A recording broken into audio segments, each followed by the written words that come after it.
کہ جس کے اسباب میں وہ ملے اس کے بدلے وہ غلام بنے۔ ہمارے یہاں ظالموں کی یہی سزا ہے۔ پس تلاشی لینی شروع کی گئی ان کے سامانوں کی۔ یوسف علیہ السلام کے بھائی کی تلاشی سے پہلے پھر اسے اپنے بھائی کی خورجی سے نکال لیا۔ ہم نے یوسف علیہ السلام کو یہ تدبیر بتائی۔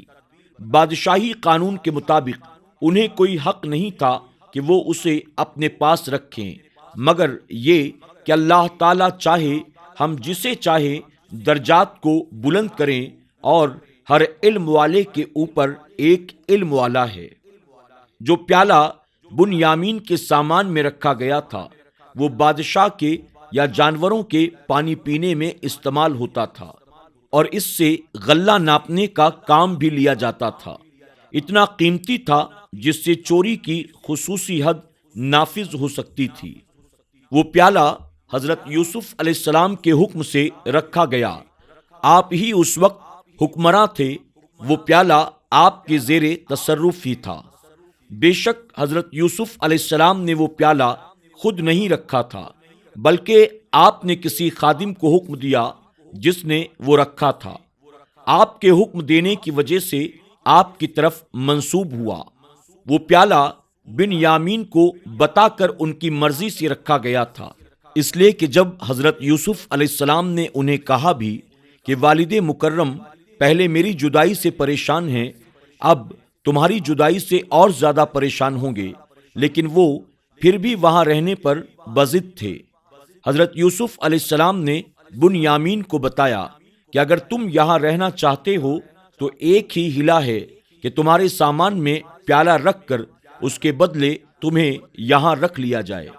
تو بنیامین نے رضامندی کا اظہار کیا کہ میرے متعلق جو بھی کہا جائے مجھے منظور ہے، لیکن میں یہاں ہی رہوں گا۔ جس طرح ہماری شریعت میں چوری کی حد ہاتھ کاٹنا ہے، اس طرح یعقوب علیہ السلام کی شریعت میں اس شخص کو مال کے بدلے غلام رکھا جاتا۔ مصر کے بادشاہی قانون میں چور کو مارا جاتا تھا اور مال کے بدلے 2 گنا وصول کیا جاتا تھا۔ حضرت یوسف علیہ السلام نے یہ ہیلا حضرت یعقوب علیہ السلام کی شریعت کے مطابق کیا، اور وہ بھی اللہ تعالیٰ کی مشیت سے، کیونکہ رب نے خود فرمایا یہ ہیلا ہم نے یوسف علیہ السلام کو سکھایا۔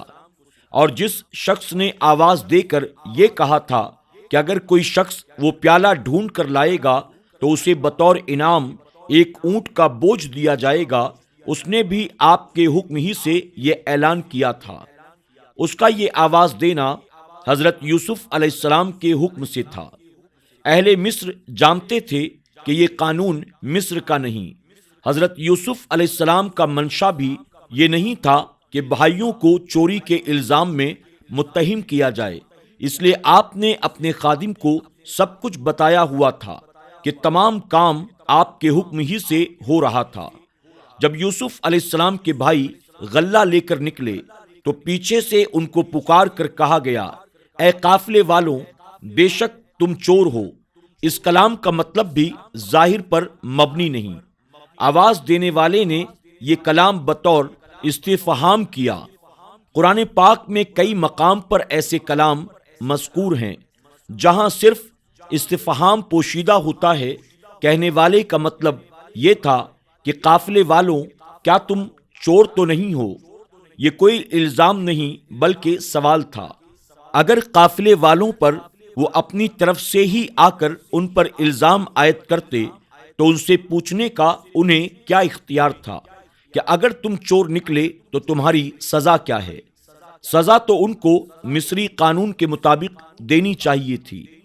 بنیامین کے سامان سے پہلے دوسرے بھائیوں کے سامان کو کھولنا بھی اتفاقی نہیں تھا بلکہ ارادتاً تھا۔ علامہ آلوسی رحمۃ اللہ تعالی علیہ فرماتے ہیں، تفتیش کرنے والے حقیقت میں حضرت یوسف علیہ السلام کے اصحاب یعنی خدام تھے، جو آپ کے حکم ہی سے سب کام کر رہے تھے۔ دوسرے بھائیوں کے سامان کی تفتیش پہلے ہی کی گئی تھی کہ اگر سب سے پہلے بنیامین کا سامان کھولا گیا تو تہمت ہم پر آئے گی اور تمام ہیلا بیکار چلا جائے گا۔ حضرت یوسف علیہ السلام کے بھائیوں سے پوچھا گیا، کیا تم چور تو نہیں؟ تو انہوں نے جواب دیا، خدا کی قسم تمہیں خوب معلوم ہے ہم زمین میں فساد کرنے نہیں آئے اور نہ ہی ہم چور ہیں۔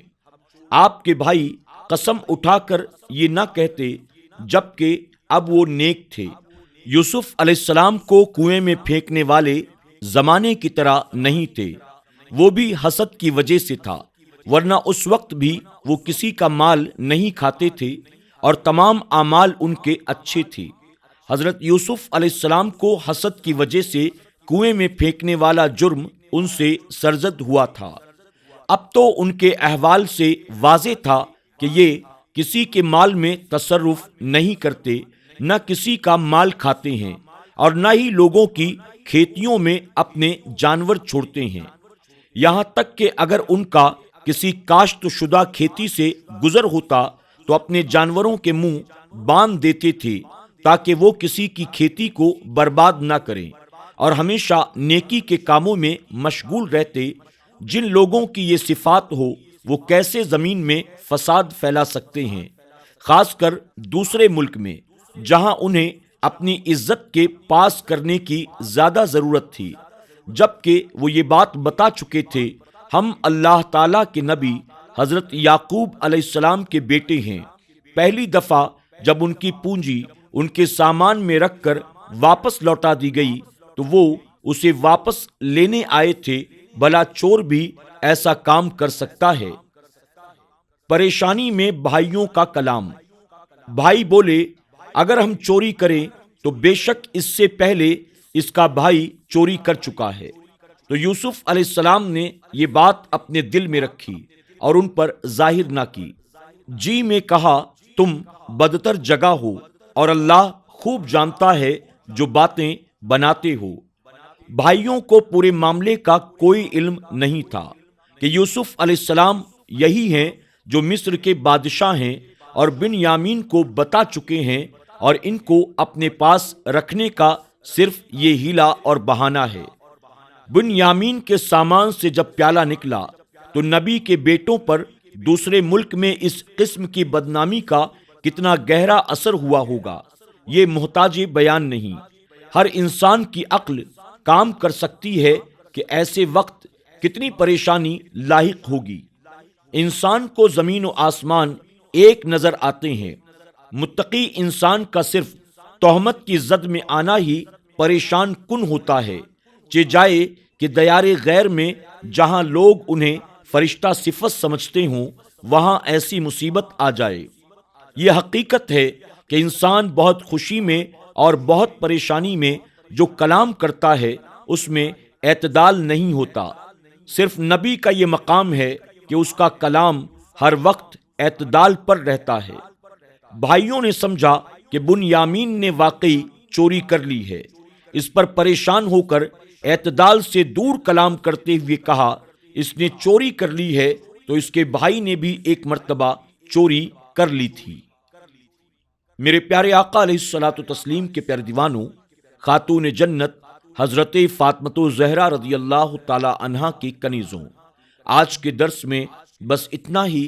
انشاءاللہ ہم کل کے درس میں یہ سماعت کریں گے کہ بھائیوں نے جو بار بار یوسف علیہ السلام کے تعلق سے یہ کہا کہ اس کے بھائی نے بھی ایک مرتبہ چوری کی تھی، تو آخر یوسف علیہ السلام پر یہ الزام کیوں کر لگایا گیا؟